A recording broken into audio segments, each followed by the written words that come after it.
നമസ്കാരം. School അധ്യാപികയുടെ mobile phone വിവരങ്ങൾ ഭർത്താവിൻ്റെ ആവശ്യപ്രകാരം ചോർത്തി നൽകിയ ഡിവൈഎസ്പിക്ക് ആഭ്യന്തര വകുപ്പിൻ്റെ ഗുഡ് സർട്ടിഫിക്കറ്റ്. പൊന്നാനി സ്വദേശിയായ സ്ത്രീയുടെ ഫോൺ ചോർത്തിയ സംഭവത്തിൽ ഡിവൈഎസ്പി കെ സുദർശനെയാണ് കുറ്റവിമുക്തനാക്കിയത്.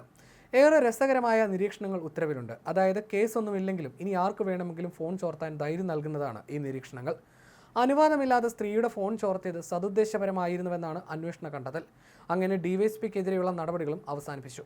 ഒരു കുടുംബം അനാഥമായി പോകാതിരിക്കാൻ വേണ്ടിയാണ് കോൾ ഡീറ്റെയിൽസ് ശേഖരിച്ചത് എന്നും ഉത്തരവിലുണ്ട്. അച്ചടക്ക നടപടിയുടെ ഭാഗമായി 1 വർഷത്തെ വേതന വർധന തടഞ്ഞതും റദ്ദാക്കി. കോഴിക്കോട് മെഡിക്കൽ കോളേജ് അസിസ്റ്റന്റ് കമ്മീഷണറായിരിക്കെ 2021 സെപ്റ്റംബർ 25-നാണ് സുദർശൻ ഫോൺ ചോർത്തിയത്. ഏറെ വിവാദമായ സംഭവമായിരുന്നു ഇത്. താൻ അന്വേഷിച്ചിരുന്ന കൂട്ടബലാത്സംഗ കേസിലെ പ്രതികളുടേതെന്ന പേരിൽ സ്ത്രീയുടെ ഫോൺ നമ്പറും സുദർശൻ സൈബർ സെല്ലിലേക്ക് അയച്ച് വിവരങ്ങൾ ശേഖരിച്ചിരുന്നു. ഈ വിവരങ്ങൾ സ്ത്രീയുടെ ബന്ധുക്കൾക്കും സുഹൃത്തുക്കൾക്കും ഭർത്താവ് അയച്ചു. അനുവാദമില്ലാതെ ഫോൺ ചോർത്തിയെന്നും സ്വകാര്യത ലംഘിച്ചെന്നും കാട്ടി സുദർശനെതിരെ നടപടി ആവശ്യപ്പെട്ട് മലപ്പുറം ജില്ലാ പോലീസ് മേധാവിക്ക് സ്ത്രീ പരാതി നൽകി. അന്ന് ക്രൈംബ്രാഞ്ച് SP ആയിരുന്ന രാഹുൽ ആർ നായർ നടത്തിയ അന്വേഷണം നിർണായകമായി. വകുപ്പ് തല നടപടിയും വന്നു. ഫോൺ ചോർത്തൽ നടന്നുവെന്ന് കണ്ടെത്തിയിരുന്നു. തുടർന്ന് 1 വർഷത്തെ വേതന വർധനവ് തടഞ്ഞ് DGP ഉത്തരവിറക്കി.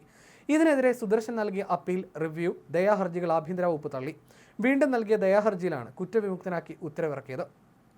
ഒരു കുടുംബം അനാഥമായി പോകാതിരിക്കാൻ വേണ്ടിയാണ് ഫോൺ ചോർത്തിയതെന്ന സുദർശന്റെ വാദം മുഖവിലക്കെടുക്കാം.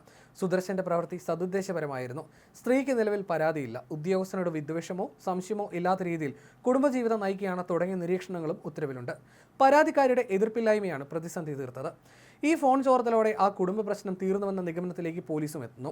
കോഴിക്കോട്ടെ പ്രധാന പോലീസ് ഉദ്യോഗസ്ഥനാണ് സുദർശൻ. സുദർശനെതിരെ മറ്റ് ആരോപണങ്ങളൊന്നും ഇല്ലാത്തതും ഈ അന്വേഷണത്തിൽ നിർണായകമായി. അധ്യാപികയും ഭർത്താവും തമ്മിൽ കുടുംബ പ്രശ്നങ്ങളുണ്ടായിരുന്നു.